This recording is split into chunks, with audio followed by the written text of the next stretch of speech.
बिस्मिल्लाहिर्रहमानिर्रहीम अल्हम्दुलिल्लाहि वस्सलातु वस्सलामु अला सय्यिदिना।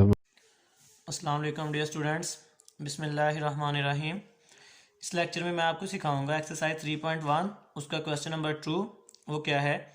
If a is equal to this matrix then show that a raise to power 4 is equal to I2। ये हमारे पास एक matrix दिया हुआ है कि a की ये वैल्यू है, a ये मैट्रिक्स है, तो साबित करें कि a की पावर 4 I2 के इक्वल है। I2 का क्या मतलब है? I का मतलब आइडेंटिटी मैट्रिक्स और 2 का मतलब 2 रोज 2 कॉलम्स। क्योंकि आइडेंटिटी मैट्रिक्स एक स्क्वायर मैट्रिक्स होता है, तो स्क्वायर मैट्रिक्स के लिए सिर्फ एक ही नंबर से हम रोज और कॉलम को शो कर सकते हैं।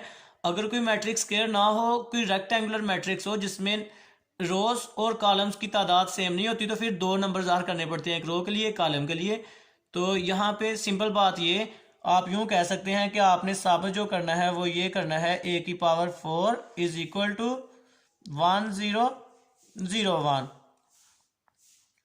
I2 ये होता है 1001, I2 की ये वैल्यू होती है। तो ये साबित करने से मुराद है हमने ये चीज साबित करनी है। तो प्रूफ कर लेते हैं। a की पावर 4 का मतलब है a को आपस में ही 4 टाइम मल्टीप्लाई करना है। तो प्रूफ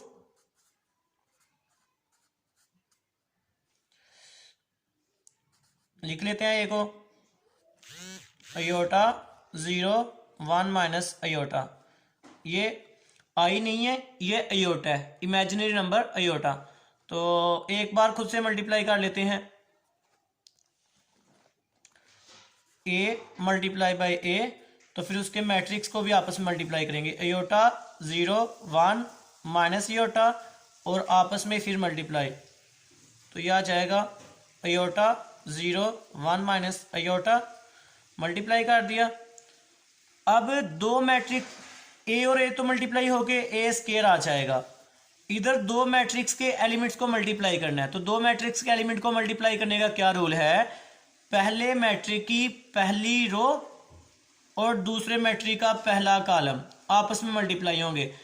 पहला एलिमेंट पहले से, दूसरा दूसरे से। ये जो अयोटा है ना, ये अयोटा से मल्टीप्लाई हो जाएगा, और ये जो 0 है ना, ये इस 1 से मल्टीप्लाई हो जाएगा।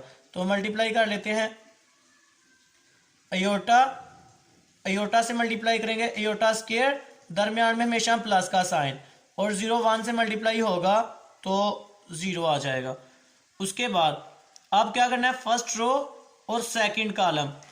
तो फर्स्ट रो पहले मैट्रिक की फर्स्ट रो, दूसरे का सेकंड कॉलम। अब ये जो पहले का पहला अयोटा है, ये अयोटा जाके मल्टीप्लाई होगा उसके पहले नंबर 0 से। अयोटा 0 से मल्टीप्लाई होगा तो आंसर 0। उसके बाद ये जो एलिमेंट है ये सेकंड एलिमेंट से मल्टीप्लाई होगा जाके, 0 माइनस अयोटा से मल्टीप्लाई होगा तो आंसर 0 आ जाएगा, -0। ये प्लस का, ये माइनस का, इसलिए मैंने माइनस लगा दिया। अब ये सेकंड रो और उधर से पहले फर्स्ट कॉलम। अब सेकंड रो की बारी, 1 माइनस अयोटा, उधर से फर्स्ट कॉलम अयोटा 1, तो 1 पहले नंबर ऊपर वाले अयोटा से ज़रब होगा, और ये जो माइनस अयोटा है ये बाद वाले नंबर 1 से ज़रब होगा। 1 अयोटा से ज़रब होगा तो अयोटा खुद ही आ जाएगा। अब ये माइनस अयोटा 1 से ज़रब होगा तो माइनस अयोटा आ जाएगा। अब दोबारा सेकंड रो और सेकंड कॉलम।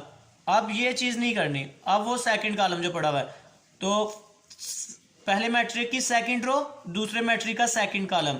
ये जो नंबर 1 है ना, ये 1 पहले पड़ा हुआ है, ये वाला 1, ये 1 उधर जाके 0 से मल्टीप्लाई होगा, और माइनस अयोटा जो नीचे नंबर है माइनस अयोटा से ज़रब होगा। ये रो ये कॉलम, पहला नंबर पहले से मल्टीप्लाई, दूसरा दूसरे से मल्टीप्लाई। 1 0 से मल्टीप्लाई होगा तो 0, माइनस अयोटा से मल्टीप्लाई होगा प्लस अयोटा स्क्वायर, तो ये a square as it is आ जाएगा। और अयोटा स्क्वायर की वैल्यू आपको पता हो, -1 0 ऐड होकर खत्म हो जाएगा, 0 minus 0 0, iota minus iota 0, 0 plus iota square, 0 add होकर खत्म हो जाएगा, अयोटा स्क्वायर -1। हम साथ रेफरेंस भी देते हैं, बिकॉज अयोटा स्क्वायर इक्वल होता है -1 के। तो ये आ गया हमारे पास a स्क्वायर का आंसर। हमें आंसर किसका चाहिए? a की पावर 4 का। ये a स्क्वायर का आंसर आया, हमें a की पावर 4 का आंसर चाहिए। हम a स्क्वायर को आपस में ही एक बार मल्टीप्लाई करवा लेते हैं, a square multiply by a square. इधर भी फिर उसकी वैल्यू को भी आपस में मल्टीप्लाई, -1 0 0 -1, और इसी को अपने साथ मल्टीप्लाई, -1 0 0 -1। तो ए स्केयर और ए स्केयर मिलकर तो मल्टीप्लाई होके हो जाएगा a की पावर 4 इक्वल, दोबारा दो मैट्रिक्स आ गए हैं, दोबारा दोनों को मल्टीप्लाई करना है तो सेम वही role, first row first column. आप यूं कह सकते हैं ये जो ऊपर वाले एलिमेंट है, ये जो एलिमेंट नजर आ रहे हैं, इनको आपस में मल्टीप्लाई करना है। -1 0, उधर पहला कॉलम भी -1 0, तो पहला एलिमेंट पहले एलिमेंट से और दूसरा एलिमेंट दूसरे एलिमेंट से। -1 से मल्टीप्लाई होगा +1 हो जाएगा, और 0 0 से मल्टीप्लाई होगा +0। अब फर्स्ट रो और ये सेकंड कॉलम, ये जो -1 है ये 0 से मल्टीप्लाई होगा तो -0 आ जाएगा, ये जो 0 -1 से मल्टीप्लाई होगा तो -0 आ जाएगा। जब 0 लिखे हो माइनस का साइन लिख लो, प्लस का साइन लिख लो, कोई इफेक्ट नहीं पड़ता। उसके बाद अब सेकंड रो और फर्स्ट कॉलम, सेकंड रो का पहला एलिमेंट पहले से, दूसरा एलिमेंट दूसरे से। 0 -1 से मल्टीप्लाई होगा -0, -1 0 से मल्टीप्लाई होगा -0। उसके बाद अब सेकंड रो और सेकंड कॉलम, 0 0 से और -1 से। 0 0 से मल्टीप्लाई होगा 0, -1 से मल्टीप्लाई होगा +1।